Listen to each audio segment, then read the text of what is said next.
ये बात है 2014 दिसंबर की। मेरे पति एक कॉलेज प्रोफेसर हैं, तो उन्हीं के कॉलेज के पास में हमने एक घर ले लिया। ये कॉलेज शहर से थोड़ा बाहर होने की वजह से ज्यादा लोग नहीं होते। ये एरिया सुनसान तो था ही, बट सुनसान होने के साथ साथ यहाँ पे बहुत से ड्रग डीलर्स और चरसूले गर्दूले बहुत घूमा करते हैं।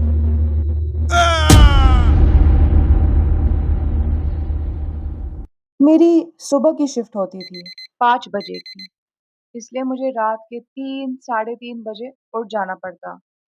बचपन में पता नहीं क्यों पर मुझे लेट नाइट बाहर रहना बहुत अच्छा लगता था।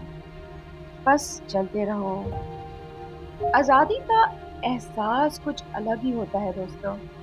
और जगह मिले तो लेट के आसमान के टिमटिमाते तारे देखते रहो। पर फिर मेरा बिगड़ैल दोस्त पप्पू आ जाता। हा हा हा, डरा दिया ना। अजीब हरकतें करके मुझे डराने की कोशिश करता, पर मुझे कभी भी डर नहीं लगता। उसका फेस फनी था, शायद इसलिए।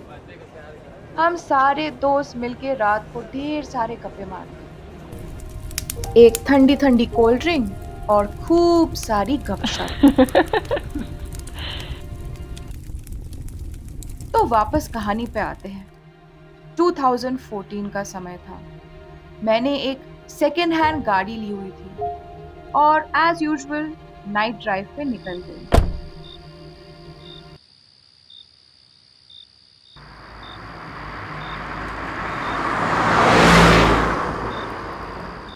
तब मैंने एक आदमी को भारी भरकम सूटकेस ले जाते हुए देखा।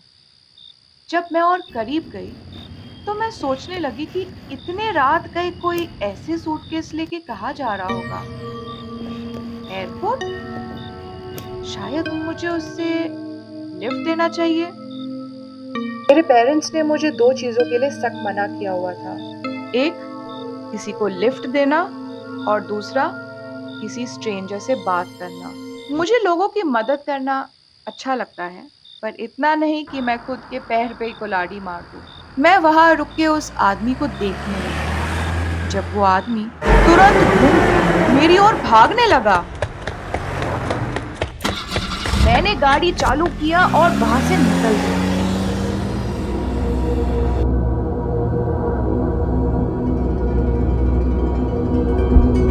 मुझे समझ ही नहीं आया कि ये हुआ क्या।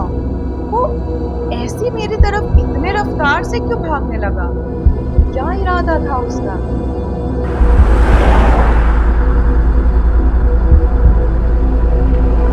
मैंने पुलिस को फोन लगाया और सब कुछ बता दिया। आप समझ रहे हो ना मैं क्या कह रही हूँ? मैडम, हम भेजते किसी को। हाँ प्लीज़ जल्दी भेजिए, जल्दी।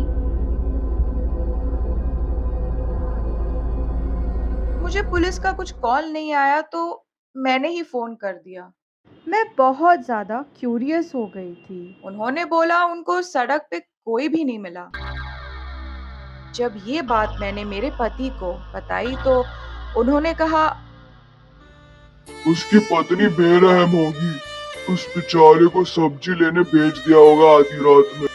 हाँ शायद। हाँ? कुछ दिनों बाद मैं ऐसे ही मेरे एक रेगुलर कस्टमर से बात कर रही थी जब मैंने उस सूटकेस का जिक्र किया, और पता नहीं उस अंकल की शक्ल पे 12 बज गए। मुझे तब उसे पता चला कि हाल ही में पुलिस जब उस एरिया में पेट्रोलिंग करने गई थी, उन्हें वहां कुछ सूटकेसेस पड़े मिले जिनमें छोटे छोटे टुकड़ों में कटे डेड बॉडीज मिले। पता नहीं क्यों मुझे बहुत ही अजीब लग रहा था ये सुन के। मुझे खुशी भी हो रही थी कि अच्छा हुआ कि मैंने उस आदमी की उस दिन मदद नहीं की। नहीं तो पता नहीं मेरे साथ क्या हुआ होता। कुछ महीने बीत गए थे।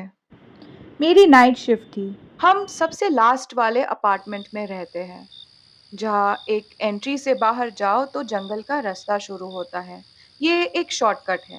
मैं हमेशा मेरी गाड़ी उस शॉर्टकट के पास में पार्क करती हूँ। जैसे ही मैं अपार्टमेंट से नीचे उतरी, मैंने एक बड़े हट्टे-कट्टे आदमी को मेरी तरफ भागते हुए देखा। मैंने दरवाजा बंद किया और अपने अपार्टमेंट की तरफ भागने लगी। जैसे ही अपार्टमेंट में पहुंची, दरवाजा बंद किया। मैं अपने पूरी जिंदगी में इतने जोर से कभी नहीं भागी। मेरे पति भी घर पे थे।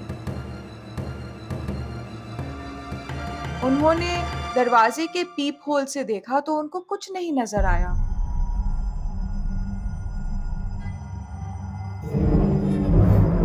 उन्होंने दरवाजा खोल के देखा, तब भी उनको कोई नहीं नजर आया।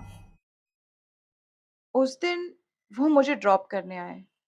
मैं सच में बहुत लकी हूँ, मुझे मानव जैसे इतने लविंग और केयरिंग पति मिले। उन्होंने ड्रॉप करते हुए कहा कि अब बैक साइड में नहीं, फ्रंट साइड में पार्किंग करना। मैं मेरे साथ एक पेपर स्प्रे रखती हूँ। दोस्तों, अगर आप भी नाइट शिफ्ट या अर्ली मॉर्निंग शिफ्ट काम करते हो या ऐसे कोई सुनसान जगह पे रहते हो तो प्लीज अपने साथ एक पेपर स्प्रे जरूर रखिए।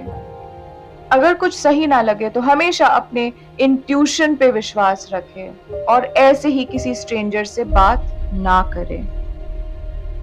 आपको नहीं पता उसके इरादे क्या हैं। कब वो पेपर स्प्रे काम में आ जाए, आपको कभी नहीं पता। लेट नाइट ड्राइव्स पे बेशक जाएं, पर किसी को लिफ्ट बिल्कुल ना दें।